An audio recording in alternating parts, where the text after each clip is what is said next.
Yo, yo, yo, what up? It's your boy God back again with another waiver wire video. It is week 10. That means 4 weeks until the fantasy playoffs.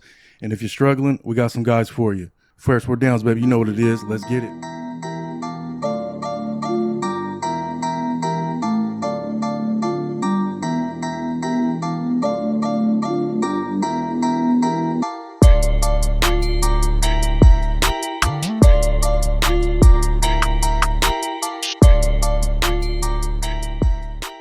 What's going on, everybody? Week 9's in the books and it's week 10. We're talking waivers.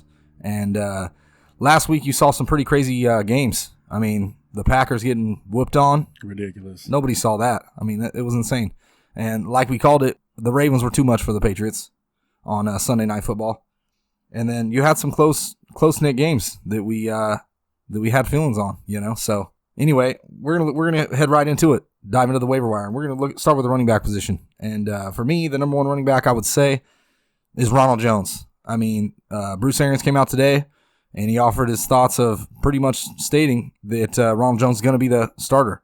So rest of the season, their strength of schedule is pretty easy through the air. The running backs is tough, but I think they're going to be able to put up points regardless. So don't get me wrong, Ronald Jones, I don't see some huge games, but you're looking at an RB1 that's starting on a team that puts up 25-plus points. So Ronald Jones could be one of those guys, you know what I mean? Bruce Arians is giving him a lot of love right now, talking him up, saying he's going to get more touches, and he has actually deserved that spot. I have to wonder how much more production he's going to actually produce off the touches he gets, you know what I mean?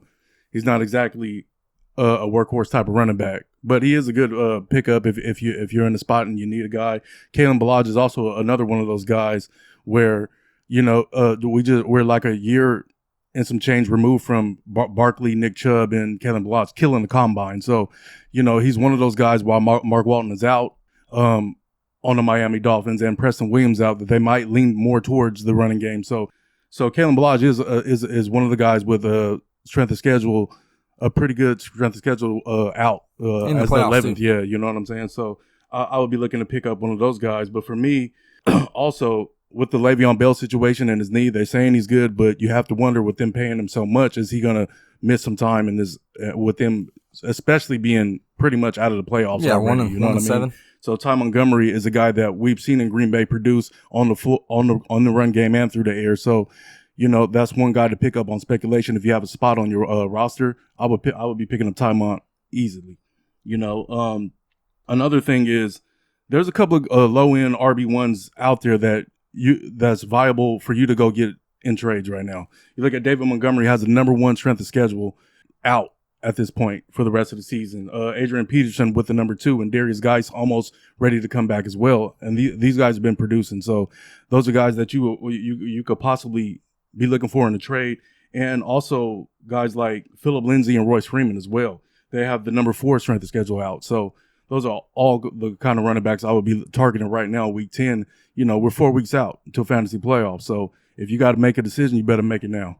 Yeah, absolutely. And I like Phillip Lindsay. Don't get me wrong. He's on a lot of my fantasy teams, but I'm hard-pressed to put him in my lineup.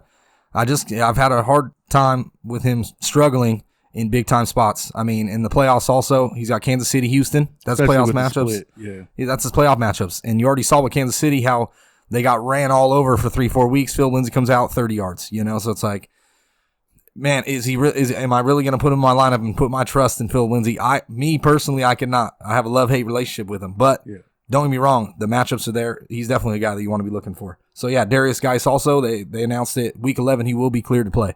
So he'll be out there. He's on a lot of waivers, so definitely look towards him. One last running back I wanted to talk about is Kareem Hunt. He's back this week. You look at the Browns' struggles over the last few weeks, and I put no shame on Chubb at all. He's been absolutely great, honestly, running the football. So, but you've seen Hilliard actually get some goal line work, which I'm still shocked of, and now it's going to be Kareem Hunt. So you don't know what you're going to get out of him, and if he produces well, you might see a split, even as good as Chubb's running. Yeah, my thing is, like, Kareem Hunt is a dynamic pass catching running back. The only problem is the person throwing the ball. Baker Mayfield is absolute trash right now, and it's showing off to dynamic receivers in Odell and Jarvis Landry. So I can't trust that. We don't know what kind of workload he is going to have coming back, but he is saying, the coach is saying that he will have a role. So that's a speculative pickup. But yeah, go pick up Kareem Hunt. Well, especially if you got Chubb. If you're a Chubb owner, I would definitely have Kareem Hunt. I got him on waiver. Yeah, exactly. Yeah. So, but anyway, yeah, that's the running back position for the waiver wire right now. A couple guys that you definitely pick up, and a couple of deeper stashes kind of thing. But now we can move to the wide receiver position. And for me, the number one pickup's got to be Zach Pascal. I mean, come on, T.Y. Hilton's going to be out 3 to 4 weeks. They're speculating. Paris Campbell gets hurt in that game yesterday. So, and Pascal, he looked pretty good. I mean, he produced a solid stat line. And if he can continue to do that, his schedule's pretty lax over the next few weeks. So, he's definitely a guy I'm aiming towards. Yeah, I like Zach Pascal a lot. I also like Jamison Crowder. He's getting a lot of targets, producing a lot in the slot. Darnold is not throwing down the field very well right now. Herndon, we don't know when he's going to play. So right now, Chris Herndon doesn't exist in my mind. Jamison Crowder, like I said, with Le'Veon Bell aching right now, you never know. His value may even uptick at this point. Another guy I like, Curtis Samuel, he should be owned. And Mike Williams. Keenan Allen has been on the sore side with his knee right now. And, the league average is 10.3 touches per touchdown. You know what I mean? Mike Williams has been seeing that volume. Last week, we seen him get a 100-yard game finally. He's starting to produce up. So the touchdowns are going to come. You know what I mean? How many? We don't know yet. Just like we seen last year with Julio. It took him till week 8 to get a touchdown. Mike Williams is definitely a guy with a rest of season top 10 strength of schedule. So, you know what I mean? Tied to a decent quarterback. And all these guys are tied to decent quarterbacks. You look at Nick Foles coming back off the bye with DJ Chark and Westbrook. Hopefully he's back. And Conley. Also, McLaurin is one of those guys that you might want to take a look at. A lot of the guys that, wide receiver twos with good strength of schedules coming out, those are guys that you should be targeting as well. You know what I mean? Because they tend to see lighter coverage. So these are guys that can absolutely fit for you. You know what I mean? Yeah, and one more guy that's definitely on the waivers, wide receiver position, Devontae Parker, Miami Dolphins. You got Preston Williams, who's looked actually really good this season. I'm actually really excited because he's definitely a future player. But Devontae Parker, I mean, he's still getting the red zone looks.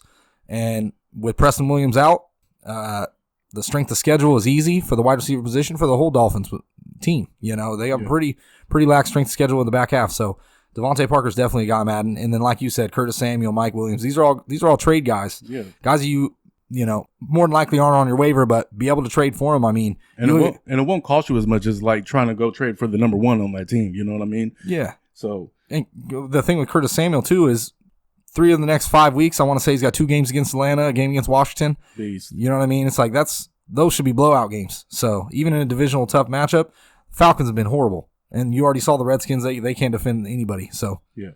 So now, another pass catcher. I'm going to turn to the tight ends.